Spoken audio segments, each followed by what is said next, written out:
All right, welcome everybody. Here we are for another Spectrum cast. We took last week off for TechU.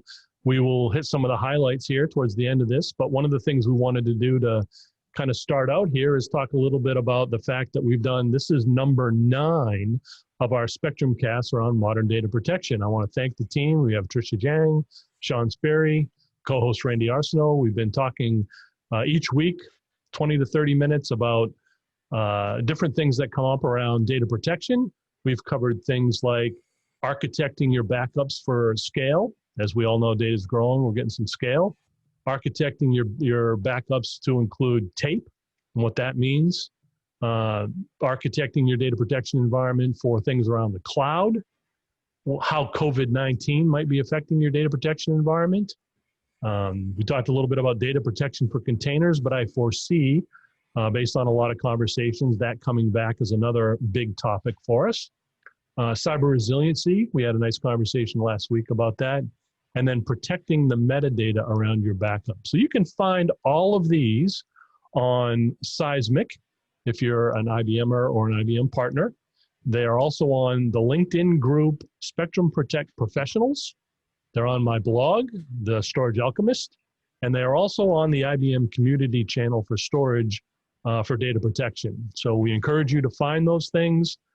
You can hit all of us up in any particular place, whether it be on Slack or in Twitter, or if you even have a question, you can probably find us on LinkedIn. Happy to get some topics in there that you would like to hear about. So with that, I just want to give a brief infomercial. Let's turn to last week was TechU, as everybody knows. So Tricia, why don't you tell us a little bit about your sessions and some of your thoughts around TechU? Yeah, so it was really different this year for me for TechU because I had to do fewer advanced sessions because we had such a good variety of developers, architects, performance folks coming in to do the presenting, that you had a larger number of speakers covering their field of expertise. And so a couple of mine were semi-live, a couple were pre-recorded, and then I was a panelist on one of the live sessions. And I tell you, I really liked the format of being able to hear all these different voices. What about you, Sean? Sean, before you start, one second. Tricia, tell me what your sessions were titled. Someone wanted to go find and hear what you talked about. Or if you don't remember the title, you can just the topic. No, you're on the spot now. Let's go. You got to fire them off from memory. So I had full titles, abstracts, everything. Yeah, and retention sets program session. I had a session on basic Spectrum Protect, introduction to it. I had a session, see, you're really taxing my memory. I don't remember. And did you get good audience participation in the chats?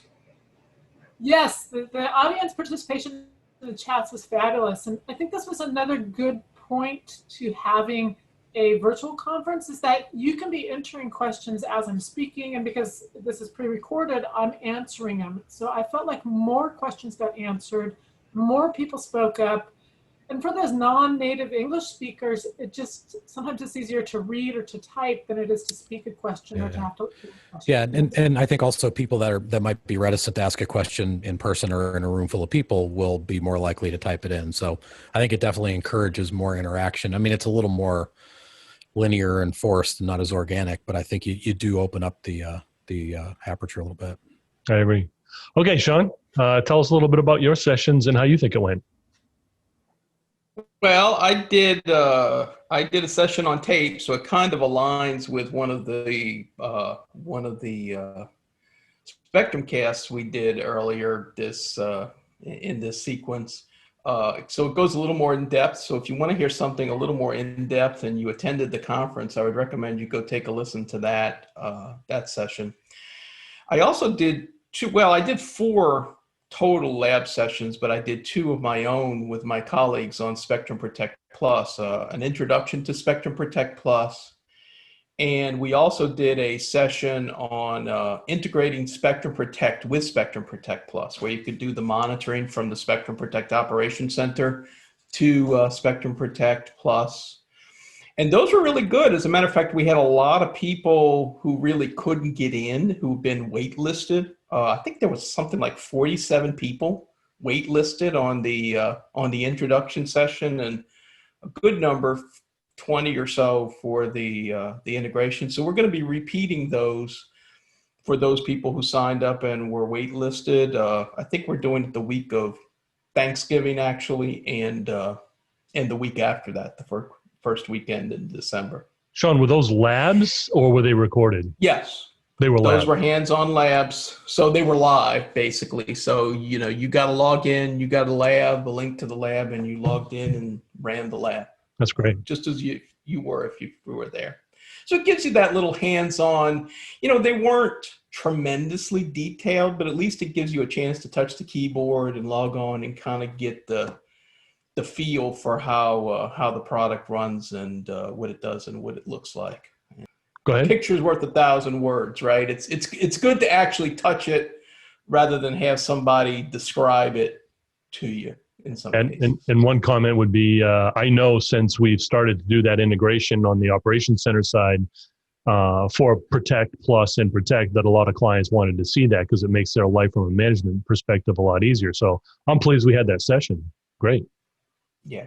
And I think our developers did a really good job with that. I mean, it's not totally complete yet, but it takes us a long way there where from a day-to-day perspective, if you do have both of those products in your environment and you're doing the monitoring, you can kind of get a good sense of what's going on in both of them rather than jumping back and forth. Great.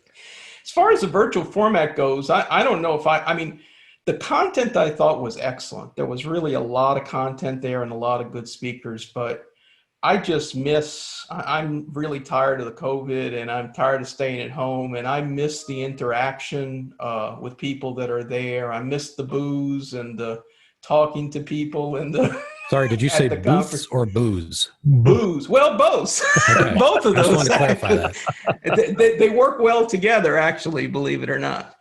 And I kind of missed going to a location and visiting that city, whatever it is, if it's Disney World or some other place or Las Vegas, going around and meeting my friends. So hopefully next year we'll be able to go back to some of that. Yeah, let's hope. Our hazmat suits. Yeah. Yeah, we'll get our hazmat suits issued. Mr. Arsenault, how about you? Tell us a little bit about your TechU experience. Yeah, so I mean, I only had one session and I was only a co-presenter, so I somehow managed to duck any and all responsibility this year, which was awesome because I had like 10 million other things going on. But the session was good. I mean, it was pretty well attended. It was simulive, right? So it was the recording playing, but then the live kind of interactive Q&A in the chat, which I agree with Tricia. I think that's kind of a good way to do it. It's not as organic, and you lose some of the continuity and the interaction, but it does, I think, encourage people who might otherwise not ask a question to do so, which I think is good. And I think it also gives you a record, right, of what the questions were and what whether the topic resonated or where you might want to make some adjustments or corrections, going forward. So I think from that perspective, it was pretty good. I didn't really have time to attend a lot of other sessions, so I can't really speak to the overall experience for like an end user or a customer or partner. But, I think we're all adjusting and adapting to this virtualized world, kind of whether we like it or not. And the good news is I think we're getting better at it, right? I think we're now able to produce higher quality stuff using recorded material, and being able to do that and supplementing it with live Q&A, I think is a pretty good compromise. And I do think it does give us some capabilities that we didn't have before. So I guess you got to kind of look at it from that perspective, or I do anyway. I agree with you. What did you do, Steve? So I had 2 simul live sessions. One was my recording of the modern data protection portfolio and kind of how IBM views and approaches data protection from a modernization standpoint. The Q&A in there was really good. And then I was a guest in a simul live. No, actually it was live, but I was a moderator for Dell's session on the roadmap, which is always a highly attended session, and there must have been a million questions in the chat. I mean, everybody wants to know what's going on with the product. When can they see XYZ features? When is it going to be there? When are we going to get there? Exactly. It was a good set, and a lot of the developers participate. Trisha, to your point, right? A lot of additional people could participate and chime in, especially on the development side, because it was a virtual event. So that made that great. And then the one live event that I actually was in was they had hosted a set of series this TechU called Architecting the Future.